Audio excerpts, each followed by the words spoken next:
privilégio para nós estarmos nesse momento, neste espaço da igreja, que é o púlpito, para compartilharmos da palavra de Deus, mas, acima de tudo, para que nós nos lembremos nesse instante que o ofício de pastorear, eu estava recordando, quando solicitado, de tantos retiros que fizemos, e as cartas pastorais sempre estavam presentes nos estudos pelos nossos pastores, com o propósito de nos trazer ensinamento, de nos trazer orientações. Então, o privilégio de estarmos aqui, acima de tudo, ele é um privilégio que Deus promove na vida do servo dele, de qualquer um de nós que estamos militando na fé. Eu posso, de alguma maneira, falar que conheço bem alguns dos pastores. E já estou sendo pastoreado hoje pelo pastor Jorge Max, já 14 mais 7, né, pastor? Quase chegando nisso. Pastor Pedro Monteiro, já nos conhecemos há mais de 4 décadas, né? Já tivemos juntos em algumas atividades da igreja. Pastor Jorge, já nos conhecemos, já tive o privilégio de ouvir algumas vezes a exposição da palavra. Ronaldo, que está conosco já há algum tempo, um amigo. Pastor Eduardo, que já participou da transição da igreja no último ministério. E o pastor Gabriel, que está recém-chegado, que eu falo há pouco tempo, né?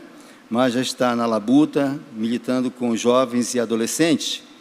Então, nós vamos, quando se trata de falar à igreja e a pastores, é óbvio que nós vamos procurar na palavra orientações que mestres da palavra, né, se ocuparam de ensinar-nos e de ensinar outros, né? Então, nós vamos abrir nossas Bíblias em 2 Timóteo, no capítulo 3. 2 Timóteo, capítulo 3, do versículo 10 ao 17. Do versículo 10 ao 17. Diz assim a sua palavra: Tu, porém, tens seguido de perto o meu ensino, procedimento, propósito, fé, longanimidade, amor, perseverança, as minhas perseguições e os meus sofrimentos, quais me aconteceram em Antioquia, Icônio e Listra, que variadas perseguições tenho suportado, de todas certamente me livrou o Senhor. Ora, todas quantos querem viver plenamente em Cristo Jesus serão perseguidos, mas os homens perversos e impostores de mal a pior, enganando e sendo enganados. Tu, porém, permanece naquilo que aprendeste e de que foste inteirado, sabendo de quem o aprendeste, e que desde a infância sabes as sagradas letras, que podem tornar-te sábio para a salvação pela fé em Cristo Jesus. Toda a Escritura é inspirada por Deus e útil para o ensino, para a repreensão, para a correção, para a educação na justiça, a fim de que o homem de Deus seja perfeito e perfeitamente habilitado para toda boa obra. Oremos. Pai de amor e de imensa bondade, obrigado, Deus, por esse dia em que está sendo separado para que o teu ato de culto nós lembremos do ofício pastoral, Senhor.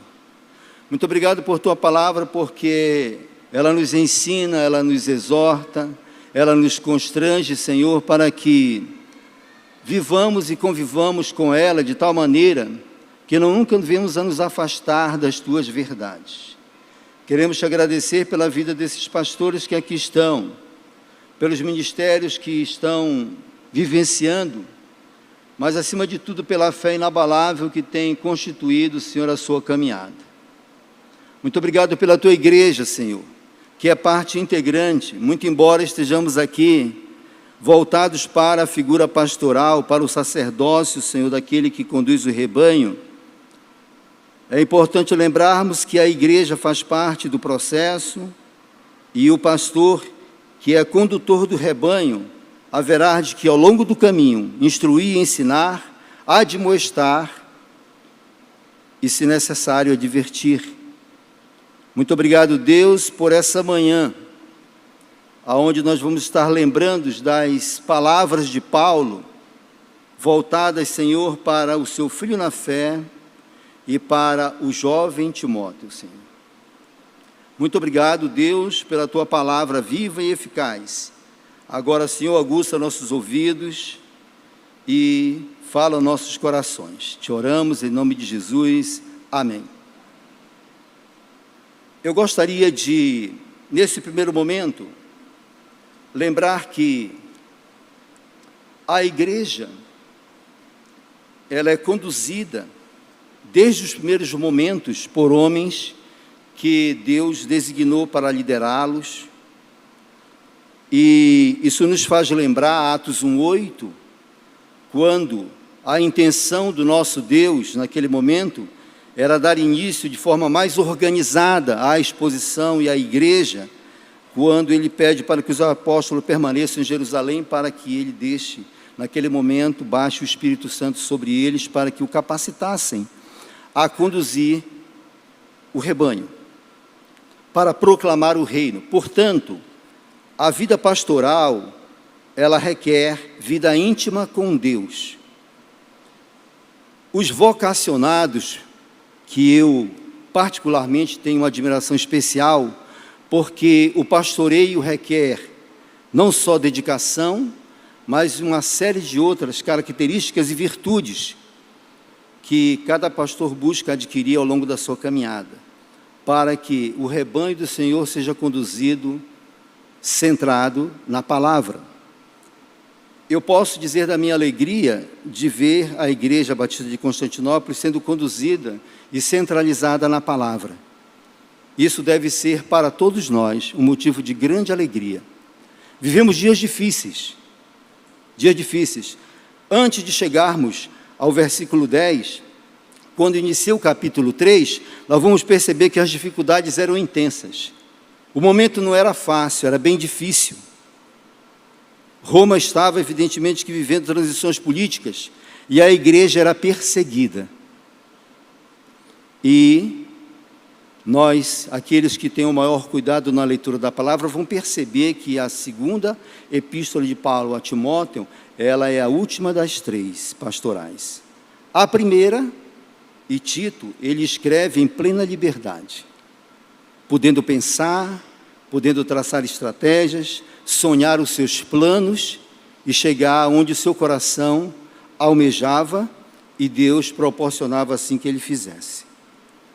Mas a segunda carta de Paulo a Timóteo, ela acontece num momento diferente.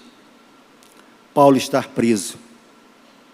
Paulo já está no corredor da morte. Paulo já tinha todas as evidências que não mais estaria por muito tempo entre os fiéis, ou entre a igreja que ele estava ali. Então, ele se ocupa, de forma sábia e inteligente, e com a autoridade pela qual Deus o proporcionou, para tratar com Timóteo de algumas lembranças, para que Timóteo continuasse, para que ele prosseguisse, aquele jovem pregador. Hoje nós podemos ver aqui pregadores de 40 anos de ministério, alguns outros com mais de 30 anos, pregando a palavra. Isso constitui-se experiência e, evidentemente, que Deus propõe na sabedoria para lidar com as adversidades e com a condução de seus ministérios. No entanto, Timóteo era um jovem pregador. É muito provável que, neste momento, ele já não estava mais em Éfeso, a igreja do qual pastoreava, porque a perseguição estava afastando e alguns das lideranças possivelmente não estavam mais tão próximos. Mas o que é interessante, para que nós percebamos de como Paulo tratou o tema, como Paulo tratou com Timóteo algumas verdades da palavra, daquilo que conduziu toda a vida de Paulo, e que ele fazia questão de que isso fosse passado a Timóteo, de tal maneira que ele absorvesse o conhecimento, aí aquelas verdades não fossem ao longo do caminho deixadas de lado. Ele precisava afirmar Timóteo na concepção clara da verdade de Deus, na verdade absoluta que é a sua palavra. E isso deve estar momento a momento nas nossas mentes e corações, de que a palavra de Deus, ela é inerrante e suficiente. E quando nós nos debruçamos, muitas das vezes, nas nossas leituras e reflexões da palavra, às vezes somos levados emocionalmente a descobrir coisas que Deus fala ao nosso coração e que nós, muitas das vezes, passamos por aquele texto e não temos ainda a clareza, mas Deus promove na vida dos teus filhos e servos o entendimento e a compreensão e a firmeza na fé. Quando nós vamos para o versículo 10 do capítulo 3, tu, porém, tens seguido de perto o meu ensino. Essa questão de seguir de perto o ensino, ela deve nos chamar muito a atenção. Quando eu estava lendo o texto, eu me lembrei que nós estamos caminhando provavelmente para o 28º livro que nós estudamos no último ministério da igreja, considerando os 14 primeiros anos. E eu devo reconhecer que todas essas iniciativas, elas foram extremamente importantes para o crescimento de muitos de nós. A palavra do Senhor, obviamente, que ela é a fonte inspiradora e inerrante e suficiente, mas nós estamos acabando de caminhar uma jornada sobre família.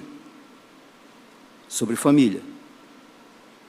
E talvez um dos últimos livros que eu tenha observado, de que o aprendizado, ele se inicia na fonte, que é a palavra, para todos nós, casais.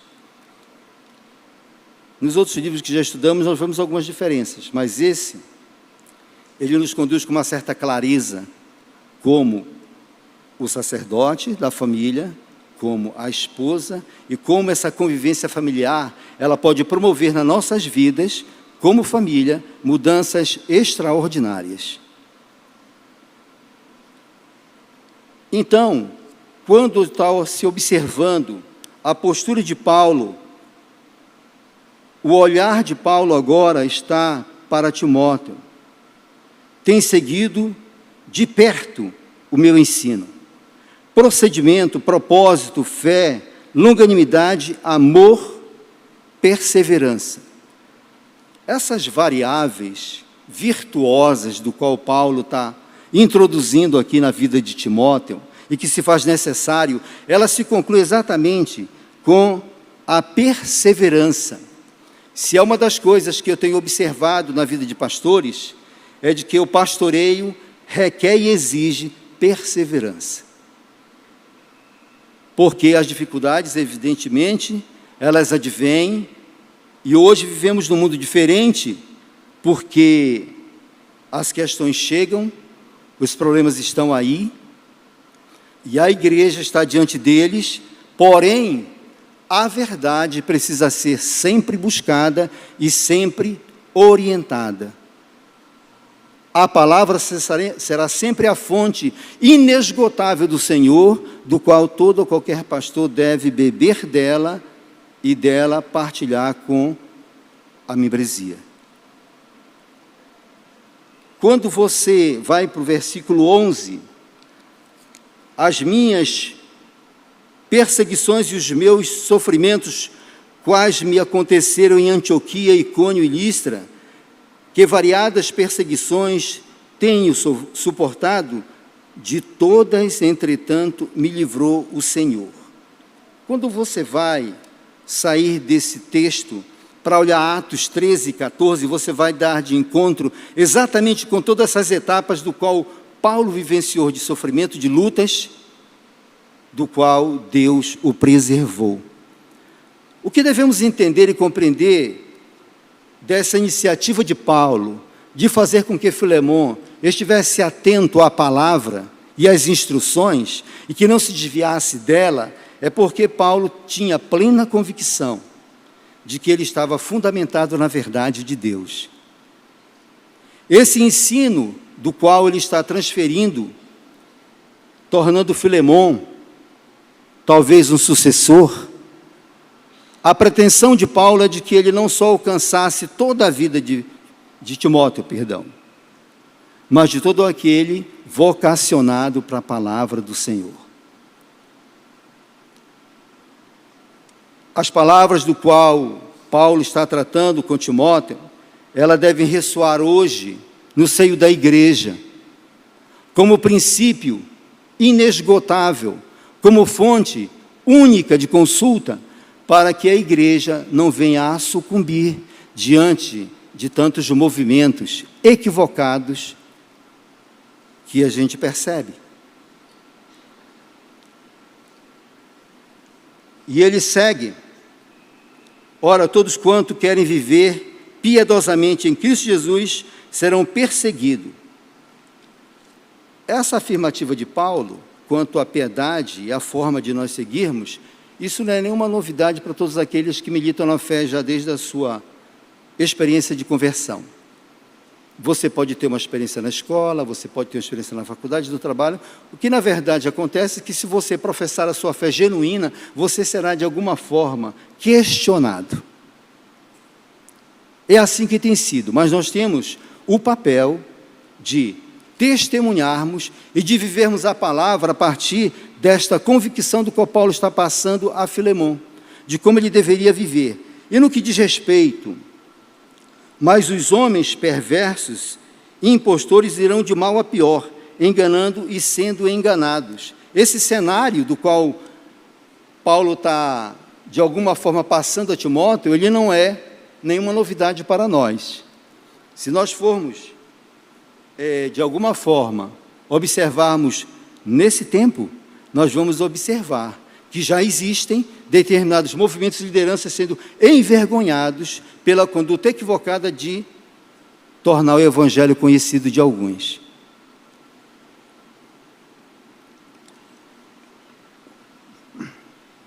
Irmãos, quando estava lendo o texto e pensando de como construir o argumento à igreja, aos pastores, no que diz respeito a Constantinopla, me veio à memória o exercício pastoral de alguns pastores. E eu gostaria de pontuar: nós temos aqui um público que não teve acesso ainda ao histórico da Constantinopla, mas nós vamos fazer 82 anos nesse bairro, proclamando a palavra. Esse trabalho nasce de iniciativa de Deus pela externalidade de missionário. E aí a igreja começa a caminhar. Pessoas com poucas habilidades intelectuais, mas Deus abençoando, e a igreja seguiu. Mas tem uma coisa que eu gostaria de colocar diante dos amados, que é a respeito do mover de Deus na vida da igreja. Nós, às vezes, estamos desatentos a esses atos de Deus na vida da igreja. A igreja de Constantinopla tem sido objeto do mover de Deus todo o tempo todo. Mas, às vezes, nós dispersamos nessa compreensão e nessa percepção. O pastor acabou de falar que nós estamos dia 24, pastor dia 25, se Deus quiser, na nossa 13ª conferência Fé na Verdade. Eu caminhava com o irmão sábado, dando uma olhada, e falávamos a respeito do que Deus tem feito. Irmãos,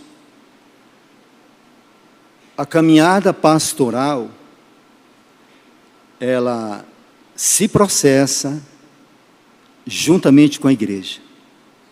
Juntamente com a igreja. Não há como dissociar. O que estamos lembrando aqui é de que, vocacionados para esse ministério, Deus tem usado de forma maravilhosa. Isso nos alegra muito, muito. No entanto, eu gostaria de, novamente, voltar agora ao versículo 14. Tu, porém, permanece naquilo que aprendeste e de que foste inteirado, sabendo de quem o aprendeste. Essa expressão, sabendo de quem o aprendeste, ela tem uma importância fundamental. Aprender é interessante, continuar aprendendo é interessante, e faz-se necessário. No entanto, saber de quem você está aprendendo é maravilhoso, porque você não tem possibilidade de errar, se você conhece a fonte do qual você está aprendendo. Nós temos aprendido da palavra de Deus, e isso fortalece o cristão, isso robustece a fé, e a igreja prossegue no caminho para o qual Deus o chamou, que é para a missão de proclamar o reino. De proclamar o reino. E quando essa expressão é dita, sabendo de quem o aprendeste, e que desde a infância sabes as sagradas letras que podem tornar-te sábio para a salvação pela fé em Cristo Jesus, e que desde a infância sabe as sagradas letras. Irmãos, é evidente que nem todo mundo teve acesso às sagradas letras na sua terna infância. Mas aqueles que tiveram, se constitui um privilégio maravilhoso. Eu posso olhar daqui, conhecer alguns e lembrar de alguns que, bem na sua terna infância, conheceram a palavra. Eu ouvi as primeiras histórias de Zaqueu pelos lábios do seu Floriano dos Anjos Vale. Depois eu saí ouvindo a palavra pelos lábios de muitos irmãos, ouvindo os pastores e ouvindo as histórias da palavra. E hoje eu não tenho dúvida de que tudo isso foi, na verdade, todo um aprendizado e todo um mover de Deus para que a caminhada a minha e de muitos, ela fosse fundamentada na palavra, firmada na fé em Deus e no sacrifício vicário de Cristo que pagou o preço em nosso lugar. O versículo 15, o 16, portanto, toda a Escritura é inspirada por Deus e útil para o ensino, para a repreensão, para a correção, para a educação na justiça. Irmãos, a fonte de justiça única e exclusiva é a palavra, mas é interessante como a Escritura é inspirada e ela nos inspira.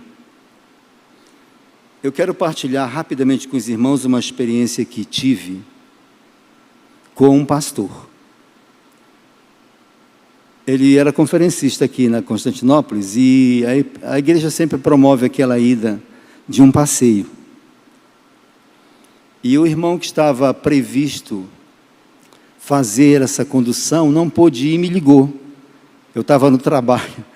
E Edson, rapaz, eu não vou poder ir. Você pode? Era o pastor Russell Shedd e o cientista, não me foge a memória o nome dele agora, Adalto. Nós fomos a um passeio. Quem conduziu a lancha foi o Mário Jorge, ele está bem ali. Está aí o Mário? Mário Jorge era quem conduzia a lancha.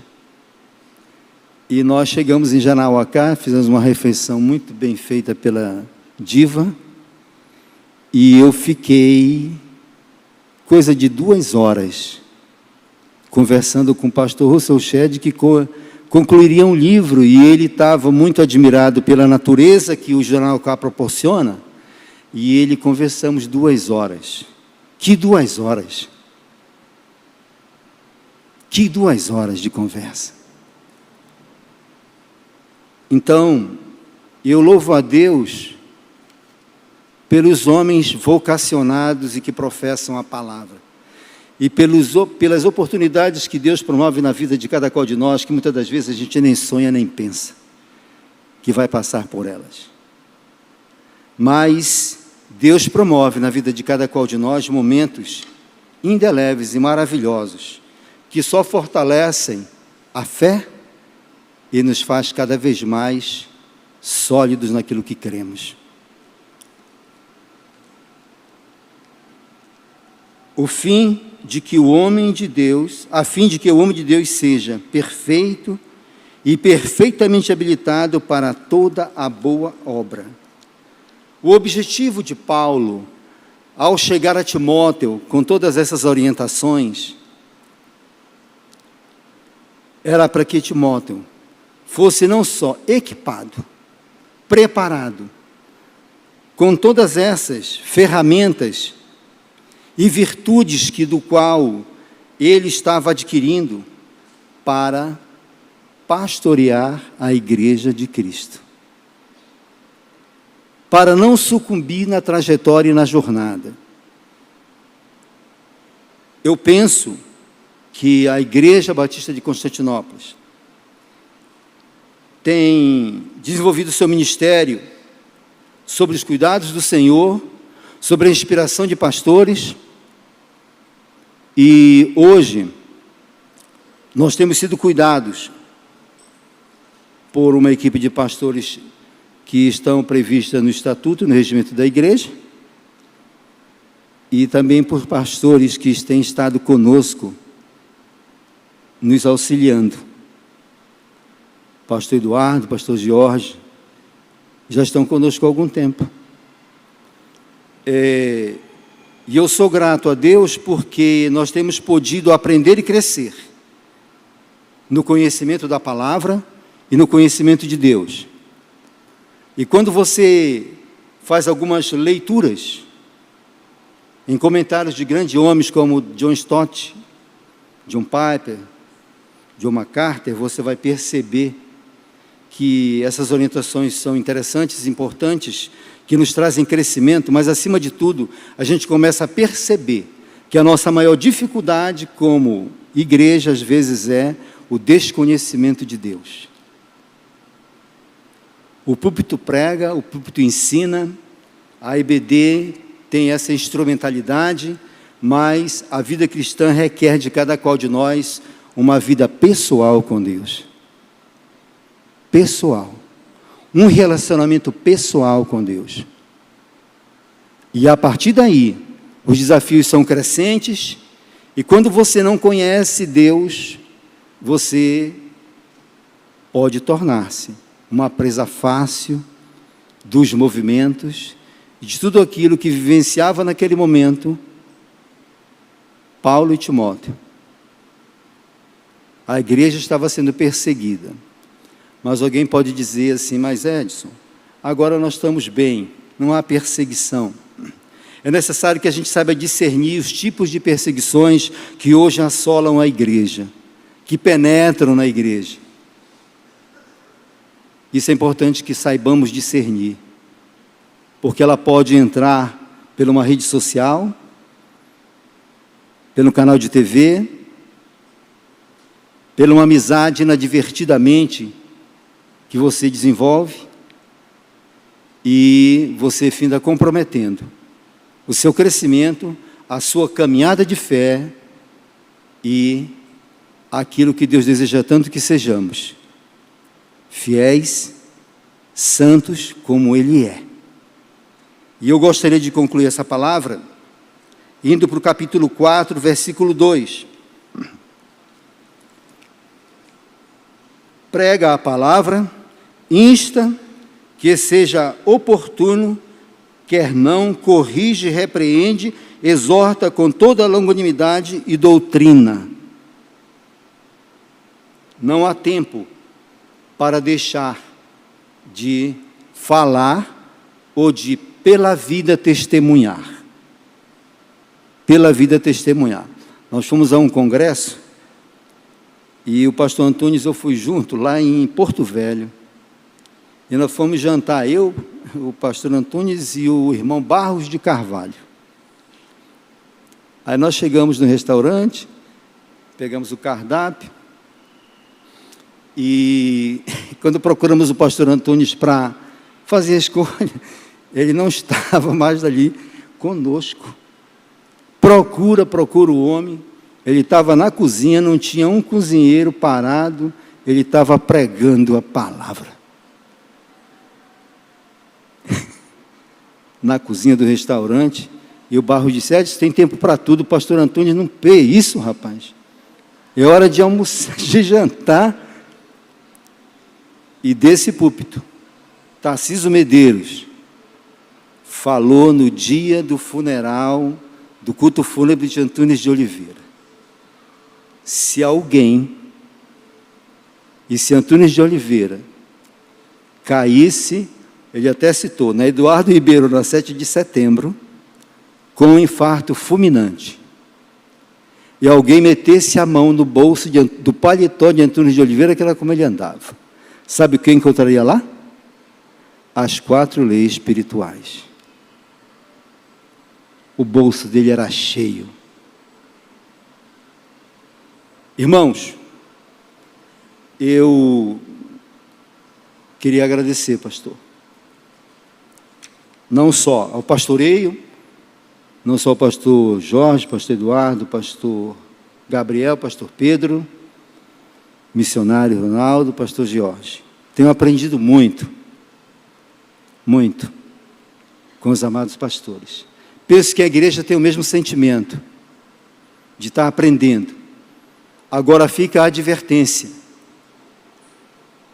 Vivemos dias difíceis. Não podemos confundir as coisas. Não podemos confundir. E rogo a Deus, o Arley está de férias, perfeito. Mas temos o pastor Silas lá em Viver Melhor, Renato e Brasileia no Tarumã, Adson e esposa em Janauacá, e Roberto Wallace e Tininha no Vila da Prata. Todos esses ambientes congregacionais fazem parte da Constantinópolis. Portanto, são objeto das nossas orações. Eu gostaria que a igreja se colocasse de pé para que nós orássemos, agradecendo a Deus essas vidas e que nós estivéssemos nos ocupando sempre das instruções de Paulo passadas a Timóteo. Ela alcança a cada qual de nós. O fato de os pastores que aqui estão serem chamados e vocacionados para o ministério e para a palavra, não significa que a igreja deva esperar, né, que esses homens estejam do púlpito ou de outros momentos em gabinete, equipando a igreja somente. Mas todos que aqui estamos, temos a missão de desenvolver os dons e aptidões que recebemos gratuitamente. A igreja, ela se move, a igreja é corpo vivo, do qual Deus opera através do seu Santo Espírito, através dos dons, aptidões que Ele proporcionou a todos nós. Oremos. Soberano Deus, eterno Pai, obrigado, Senhor, por esses momentos, Senhor, tão maravilhosos contigo, pela Tua igreja, Senhor, pelos diversos ministérios que ela desenvolve, pelo conhecimento da Tua palavra, Senhor. Queremos te agradecer pela vida de cada pastor que aqui está, daqueles que não puderam chegar, pois estão ministrando nas suas igrejas, nos seus ambientes, Senhor, de congregação. Senhor amado, proporciona a todos nós um entendimento perfeito da Tua palavra, que gastemos, Senhor, tempo de intimidade, de momentos contigo, para que Tu desperte em nós a compreensão perfeita, para que não sejamos, Senhor, pedra de tropeço, para que possamos, Senhor, ser servos obedientes às ordens pastorais, aos encaminhamentos pastorais. Obrigado, Senhor, pela Tua igreja nesse lugar, e queremos nesse momento te pedir que Tu esteja preparando, Senhor, pastores para ouvir a Tua voz, ali no CAC, do dia 24, 25, que seja uma bênção, Senhor, aquele momento, aqueles momentos, que a Tua igreja, Senhor, do qual todos nós que aqui estamos, fazemos parte, sejamos dependentes de Ti sempre, Ajuda-nos, pois, é a nossa oração em nome de Jesus. Amém.